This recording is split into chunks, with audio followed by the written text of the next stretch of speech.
and the line went she who isn't silent, as if the hurt. world itself had judged Yes, I her will answer. come for One one payment night. large enough to clear her university debt and restore her enrollment. The sender was Chief Ademi Balogun, a billionaire known across Lagos for building towers and breaking reputations. "I will come," Adarong said into the phone. Her mother's words returned to her like a command. A woman's body is not a bargaining table. Mama had said many times, tying her headscarf before dawn prayers. When poverty knocks, we answer with work, not with ourselves. Adarong remembered nodding, but nodding had not paid tuition, and nodding had not stopped the university from locking her student portal. 3 days earlier, she had stood before the bursar's office, while other students pretended not to stare. No payment, no registration. The officer told her without anger. Rules are rules. Adarong had begged for extension, had explained her father's stroke, had promised to pay before exams. But the officer only pushed a printed notice toward her. That, ebonying her younger brother, Colonel asked, "Sister, will you still become a lawyer?" She could not answer him. She looked at their father, sitting in silence, his one strong hands trembling as he tried to lift a cup of water. The house was full of need and empty of money. So when her roommate Bisi whispered about the arrangement, Adarong did not shout at her. "It is simple," Bisi said. "He pays. You spend one night. No one needs to know." Adarong asked. "And after that," Bisi shrewd, "after that, you return to class and graduate." Now the decision was made. Chief Adeni's assistant sent an address in Victoria Island and a driver to collect her at 7. "You will sign a confidentiality agreement," the assistant said over the phone. "You will be treated with respect. Payment will be transferred before midnight." Adarong asked, "And if I change my mind?" The assistant paused. "You will not." At home, Mama noticed her silence. "What troubles you?" she asked. Adarong forced a smile. "Nothing, Mama. I am looking for solutions." Mama touched her shoulder. "Solutions that destroy the root are not solutions." That night, Adarong opened her laptop and reread her admission letter from 4 years ago. She had been the pride of the family, the first daughter to enter university, the one the pastor prayed over. She remembered the proverb her grandfather loved: "When a child washes her hands clean, she eats with kings." Now she was about to eat with a king, but her hands did not feel clean. At 6:30, she dressed in a simple black gown Bisi had borrowed from a friend. "You look powerful," Bisi said. Adarong replied, "I feel afraid." Bisi held her hand. Fear does not pay fees. The driver arrived in a black car that swallowed the narrow street with its presence. Neighbors watched from doorways as she stepped inside. She lowered her head, but she felt their eyes measuring her. During the ride, her phone vibrated with a message from the university. Final deadline for tuition payment, 48 hours. She stared at the number required, and then at the contract attachment the assistant had sent. The amount offered was more than her father had earned in 5 years. The car stopped before a tall building guarded by men in suits. The assistant greeted her in the lobby. "Miss Adarong, welcome." She signed papers without reading every line. Her hand shook only once. Chief Ademi entered the private lounge, wearing confidence like armor. "You are younger than I expected," he sighed calmly. Adarong lifted her chin. "I am old enough to choose." He studied her face, as if she were a business proposal. "Do you understand what tonight means?" he asked. She answered, "It means I return to school." He laughed softly. "It means more than that." Adarong felt the room tighten around her. "You promised respect," she said firmly. He nodded. "And you will receive it. But respect does not erase reality." He poured 2 glasses of wine and handed her one. Her phone buzzed again. It was her mother calling. She rejected the call. Chief Ademi noticed. "Family?" he asked. "Yes," she replied. "They believe I am studying tonight." He looked at her with something that was not pity and not kindness. "By morning, your problems will be solved." Adarong's voice grew steady. "By morning, my fees will be paid.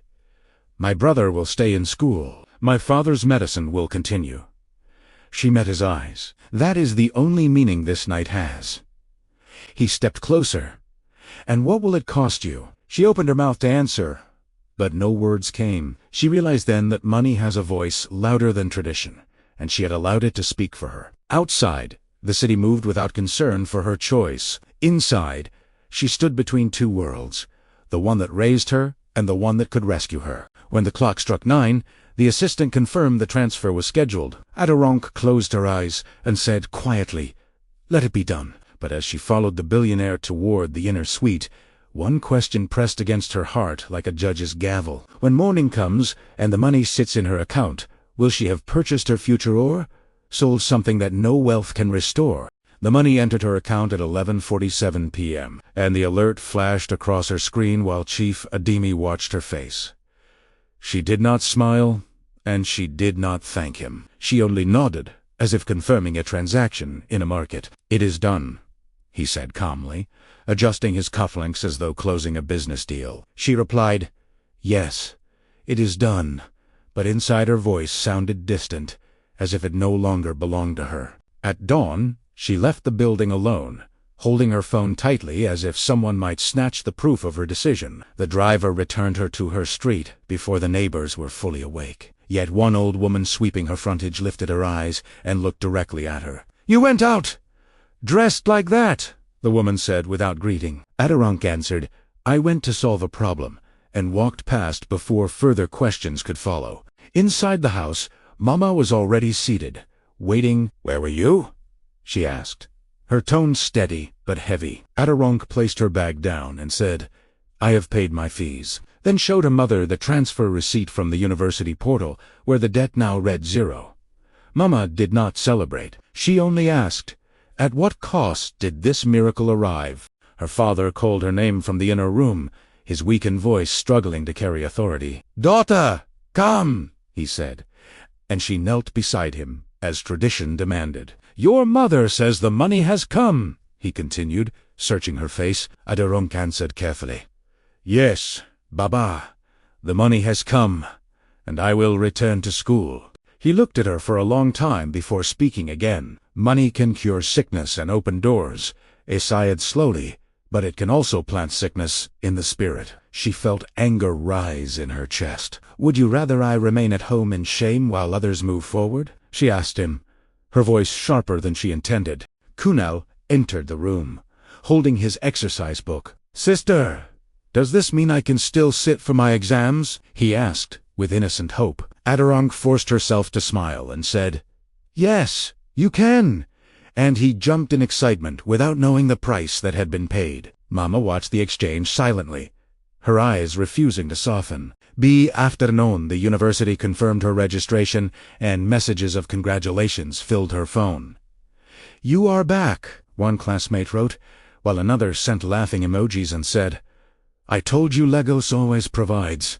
BC called her immediately. "You see," BC said triumphantly, "one night, and your destiny is back on track." Aderonk answered quietly, "Destiny is not." "So hasly bought." BC dismissed her tone. "Do not start acting holy now," she warned. "You made a choice. Own it." Aderonk ended the call without replying, because ownership felt heavier than guilt. That evening news traveled faster than she expected. A neighbor whispered to another, and by sunset a rumor reached Mama through the women's fellowship group. "They say your daughter was seen entering a billionaire's car," one woman reported directly. Mama returned home and stood before Aderonk with trembling lips. "Tell me it is a lie," Mama demanded, her voice no longer steady. Aderonk hesitated for 1 second too long. Mama stepped back as if struck, and said, "So this is how we rise now, by trading what God made sacred." Aderonk felt her control break. "God did not pay my fees," she shouted. "God did not send medicine for Baba, and God did not answer when I begged for help." Her father struggled to sit upright, and said sharply, "Do not drag heaven into your bargain." Silence filled the room, but it was not empty. It was charged with judgment. Mama's voice lowered to a whisper. "In this house, we endure hunger with dignity," she said. "We do not sell tomorrow to survive today." Aderonk's phone vibrated again, this time with a message from an unknown number. "I hope you reached home safely," Chief Ademi wrote. "If you require further assistance, My door remains open. She stared at the words and felt something close around her future, like a trap. Mama noticed her expression. "Who is that?" "Se Husket." Adaronk locked the screen and replied, "No one important." But she knew the man who had paid her fees now stood like a shadow behind her success. Later that night, she overheard Mama praying aloud. "Father, if my child has chosen a crooked path, straighten her steps before it is too late." Adaronk lay on her bed, staring at the ceiling, replaying every moment of the previous night and every word spoken that day. The money had solved the university's problem, but it had created another battle inside her home. Respect had shifted. Conversations carried weight. Even her brother looked at her with new curiosity, sensing change without understanding it. She realized that one transaction had not ended her struggle but had moved it into a deeper court of judgment. Her phone vibrated once more before midnight. Another message from the billionaire appeared. "There is a business gala next week. I would like you to attend as my guest. It will be beneficial for your future." Adaronk stared at the message, while her mother's prayer echoed from the next room, and her father coughed behind a thin wall. If she attends, she steps further into that world, and secures protection for her family. If she refuses, she risks angering the man who now holds quiet power over her name. Standing between silence and response, she asked herself one question that would not let her sleep. Has she merely paid a debt, or has she entered into an agreement that will demand far more than one night? The message remained unanswered until morning, but silence did not weaken its power. Adaronk read it again while dressing for her first lecture after reinstatement. "It will be beneficial for your future, Chief," Ademi had written, and the words felt less like an invitation and more like instruction. She knew men like him did not repeat themselves twice. At breakfast, Mama placed food before her without meeting her eyes. "Your fees are paid," Mama said carefully. "Now, let peace return to this house." Adaronk wanted to promise that peace would return, but her phone vibrated again before she could speak. Another message appeared. "Kindly confirm your attendance by noon. The media will be present." She froze. Mama noticed her stiff posture and asked, "What is it now?" Adaronk answered with forced calm. "The man who helped me is inviting me to an event." Mama's spoon dropped against her plate. "Helped you," she repeated. "Or claimed you." Her father's voice came from the doorway. "Daughter, a favor that must be displayed is not a favor," he said. "It is ownership." Adaronk felt anger push back against fear. "He does not own me," she replied sharply. "I made a decision. I am not property." At the university, whispers traveled ahead of her footsteps. A group of students paused their conversation when she approached. One of them muttered, "That is the girl," thinking she could not hear. She lifted her chin and entered the lecture hall as if nothing had changed. During class, her professor called on her unexpectedly. "Miss Adaronk, define integrity in contractual agreements." The room grew still. She stood slowly and answered, "Integrity means honoring terms without hidden coercion." The professor nodded, unaware that every word cut her like a blade. After the lecture, BC grabbed her arm. "You must attend that gala. BC insists. Do you know who will be there? Ministers, investors, scholarship boards." Adaronk asked quietly, "And what will I be there as?" BC rolled her eyes. "You will be there as opportunity," Adaronk replied. "Or as evidence." BC lowered her voice. "You are thinking like a village girl. This is how the world works." When noon approached, the assistant called directly. "Miss Adaronk, we are awaiting confirmation," the voice said smoothly. "The chief does not appreciate uncertainty." Adaronk stepped outside the faculty building before answering, "What exactly is expected of me?" "Se asked." "Presence," the assistant replied. "Smile when required. Stand beside him. Speak if addressed." Adaronk felt the weight of those instructions. "And if I decline?" she pressed. There was a pause before the assistant answered. "The chief is generous, but generosity can be withdrawn." The call ended without farewell. Her chest tightened. The tuition payment had been made, but she had signed papers she barely read. Could generosity be reversed? Could silence be broken? That evening at home, She told her parents everything about the invitation. Mama stood and paced the small room. "He wants to display you like a trophy," she said bitterly. "Is this the education we prayed for?" Her father spoke more quietly. "If you go with your head high and your terms clear," he advised. "If you refuse, be ready for consequence." Adirong looked at him, searching for certainty. "What would you have done in my place?" she asked. He answered without hesitation. "I would have chosen hardship over compromise." His words struck her harder than accusation. Kunal interrupted from the doorway. "Sister, my teacher said our school fees may increase next term," he said innocently. "But since you know rich people now, maybe it will not be a problem." The child's trust burned in her chest. After dinner, she stood alone with her phone and typed a message. "I will attend, but I am not an ornament. I am a student." She stared at the screen before pressing send. The reply came within seconds. "Understood. A car will collect you at 6. Mama watched her from across the room. "You are stepping further into his world," Mama warned. Adirong answered firmly, "I am stepping into rooms where decisions are made. I will not hide."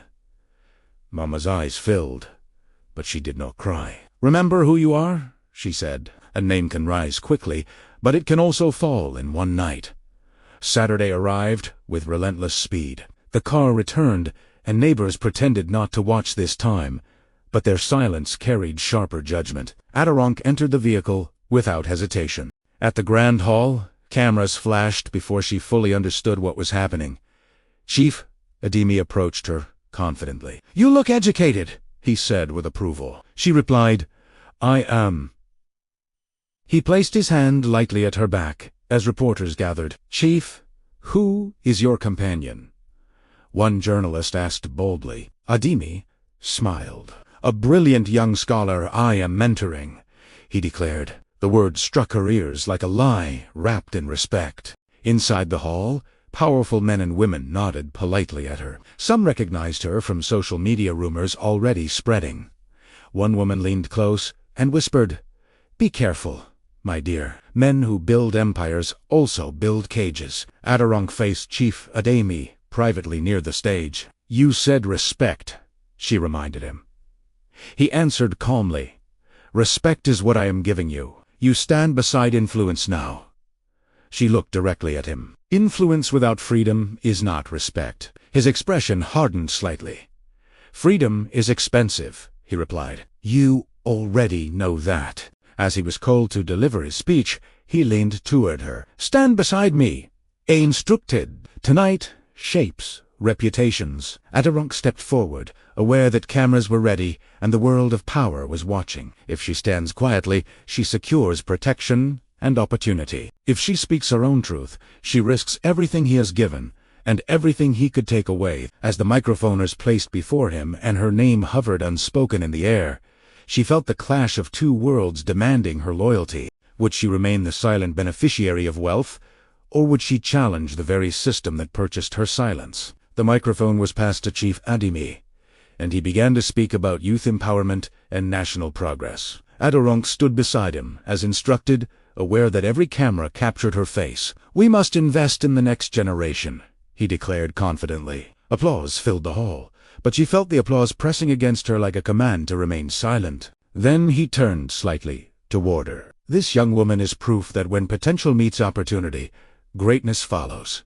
he announced. "I believe in supporting brilliance wherever I find it." The audience clapped again, expecting her to smile and bow her head. Instead, she stepped forward and asked for the microphone. The whole shifted in surprise, but Chief Ademi hesitated only a second before handing it to her. He expected gratitude. He expected performance.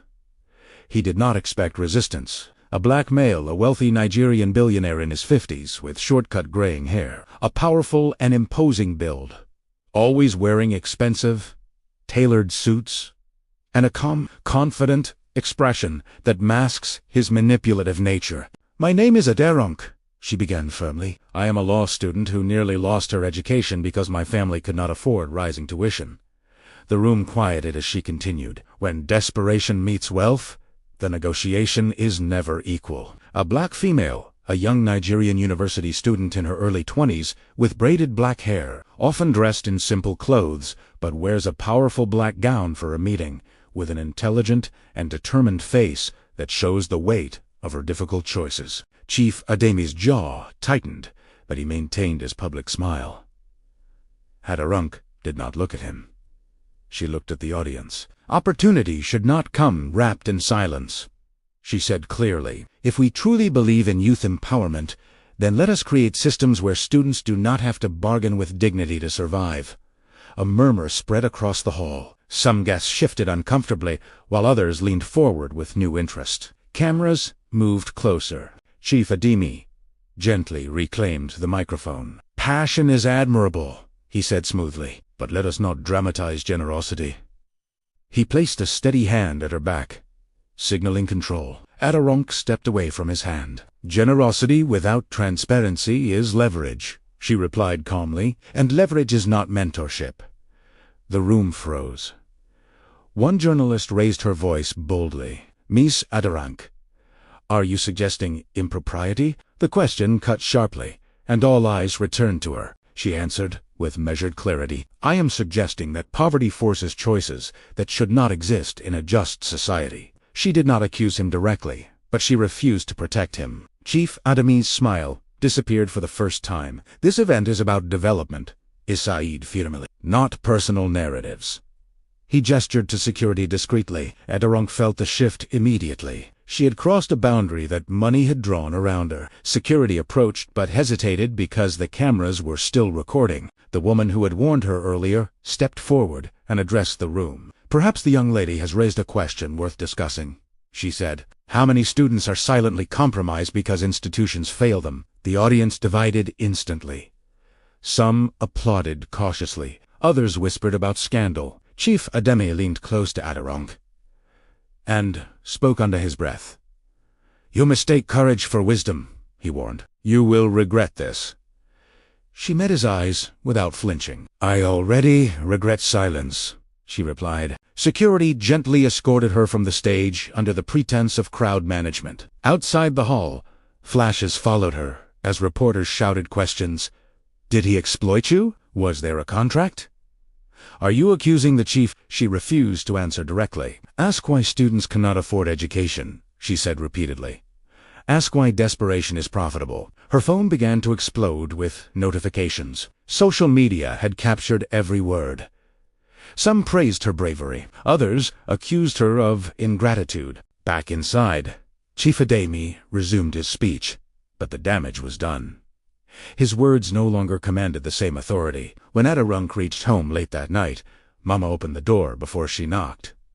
"What have you done?" Mama asked, fear and pride fighting in her voice. "I spoke," Adarunk answered simply. Her father sat upright, watching a replay of the Gala on television. "You challenged power publicly," he said. "That path is not safe." Adarunk removed her shoes slowly. "Neither is silence," she replied. Kunel looked confused. "Are you in trouble?" he asked. She knelt beside him and said, "Sometimes truth brings trouble." Her phone rang. It was the assistant. "Miss Adarunk," the assistant said coldly. "The chief is disappointed. He feels misrepresented." Adarunk answered steadily, "I misrepresented no one." The assistant continued, "There are confidentiality clauses in your agreement. If he chooses to enforce them, the financial consequences will be severe." Her breath caught for a moment. "Are you threatening me?" she asked. "I am informing you," the assistant replied, and ended the call. Mama overheard enough to understand. "You signed something?" she demanded. Adarunk nodded slowly. Her father closed his eyes briefly. "When contracts are signed in desperation, they often hide chains," he said. That night, an official letter arrived by email from Chief Ademi's legal team. It cited breach of agreement and reputational damage. It demanded silence or repayment of the full sum with penalties. Adarunk read the amount twice. It was more than the original payment. It was impossible. Mama's voice trembled. "We cannot fight a billionaire in court," she whispered. Her father looked at Adarunk with quiet intensity.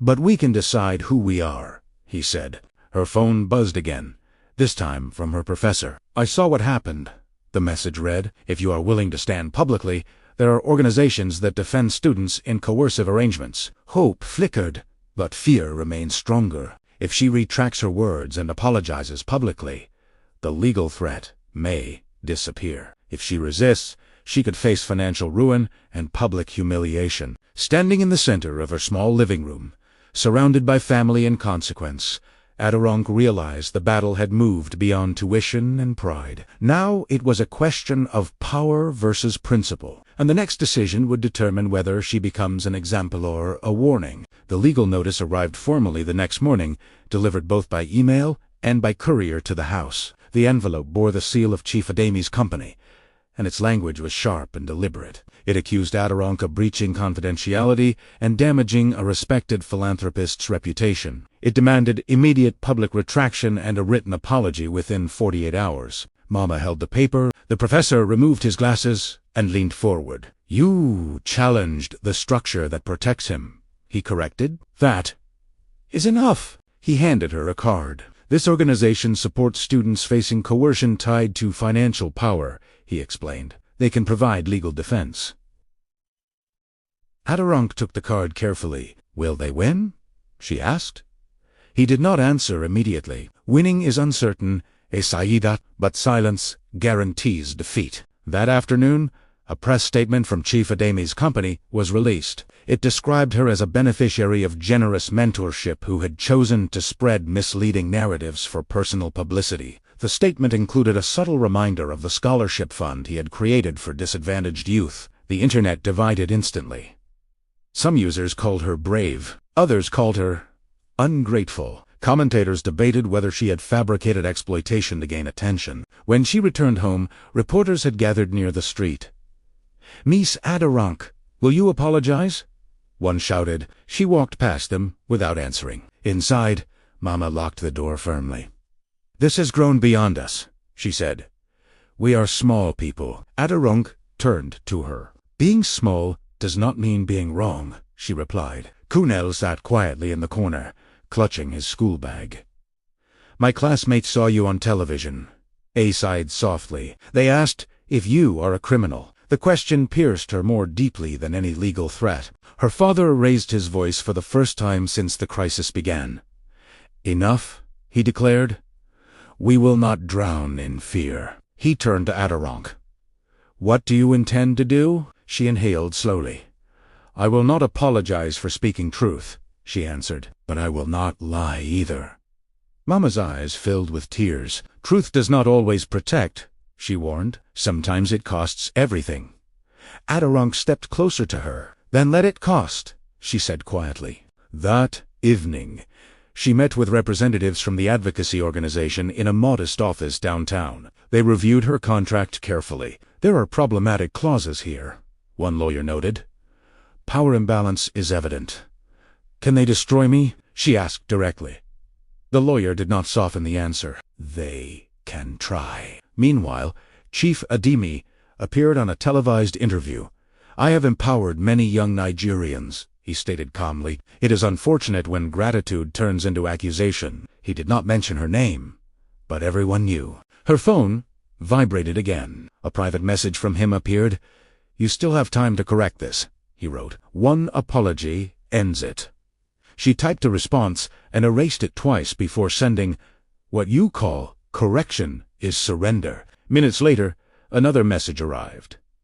Then prepare for consequence. The next day, a formal lawsuit was filed. The amount demanded was staggering. It included damages for defamation, breach of contract, and reputational harm. Court dates were scheduled swiftly. Mama sat down heavily when she heard the news. Court cases consume years and money, she said.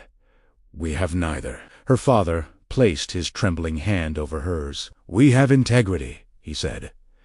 And sometimes that must be enough. Adirondc felt fear rise again, but it did not control her the way it had before. Something had shifted. The night she sold had been driven by desperation. This fight was driven by conviction. She gathered her family that evening. I cannot undo the first decision, se told Tem, but I can decide what follows it. She looked at her brother. You will finish school because we stood, not because we bowed. The court hearing was announced publicly. Media attention intensified. Supporters of educational reform began to speak cautiously in her defense. But Chief Adami's influence was vast. He funded programs, he supported politicians. He shaped narratives. As the first court date approached, she lay awake, thinking about the contract she signed and the microphone she held. One signature had bound her. One speech had freed her. Now the law would decide which action carried greater power. Standing at the edge of a courtroom battle she could neither afford nor escape, she faced the deepest question yet. Would justice recognize coercion, hidden behind generosity? Or would wealth once again define the meaning of truth? The courtroom was full before the judge entered, and silence fell with the force of command. Adirong sat beside her lawyer, her hands steady. Despite the noise behind her, Chief Adami entered moments later with calm confidence, surrounded by senior counsel and quiet authority. He did not look at her. The judge began without ceremony. This court will examine whether the agreement signed between the parties was lawful and enforceable, she stated. There was no sympathy in her tone, only procedure. Chief Adami's lead lawyer stood first. My client extended lawful financial assistance, he argued. The defendant voluntarily signed a confidentiality agreement and later implied misconduct in a public forum. He spoke as if the matter were simple. Adirong's lawyer rose next. Voluntary signature does not erase coercive context, she countered firmly. My client faced financial exclusion from her education and was presented with terms under severe imbalance of power.